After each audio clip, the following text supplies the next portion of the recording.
السلام علیکم نئی ویډیو سره تاسو خلکلی ویو امید لرم چې تاسو ټول به روزونه خوشحاله وئ ژوند په مزو کې به وئ ګندګیل د باجول حکومت پاکستان سافټویر اپډیټ کو ګندګیل د باجول څوک دی داسې کمې قسمه خبرې کړې وې چې حکومت پاکستان هغه ګندګیل د باجول سافټویر اپډیټ کو ګندګیل باجول کمې خبرې کړې وې ټولې خبرې تاسو سره په دې ویډیو کې شریکوم زموږ دا ویډیو خامخا وګورئ چې پوره معلوماتو نه ځان خبر کړئ د نورو معلوماتي ویډیوګانو لپاره زموږ چینل سبسکرایب کړئ ترې نشان ته خامخا ووهئ چې زموږ هر یوه نوې معلوماتي ویډیو تاسو ته په اسانۍ سره میلاویږي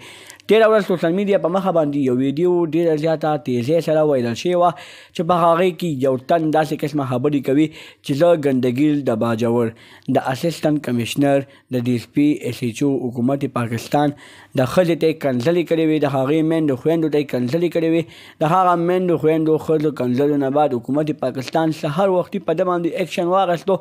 او دغه ګندګیل د باجور ګرفتار کو دوستانو چې کله ګندګیل د باجور ګرفتار شو خو اوس ډېر زیات خلک د هغه د سافټویر اپډیټ کولو په تمه باندې دي خو ډېر ژر به شي چې د هغه د سافټویر اپډیټ کولو ویډیو په سوشل میډیا باندې وایرل شي دوستانو ګندګیل د باجور داسې قسمه خبرې د نشې په حالت کې کړې وې خو دوستانو حکومت پاکستان وایي نن به مونږ درته ښایو چې نشې په حالت کې تاسو حکومت پسې داسې قسمه خبرې ولې کوئ چې د حکومت میندې خویندې تاسو کنځئ د نورو معلوماتي ویډیوګانو لپاره زموږ چینل سبسکرایب کړئ د نشان څخه خامخا ووهئ چې زموږ هر یوه نوې معلوماتي ویډیو تاسو ته په اسانۍ سره میلاویږي والسلام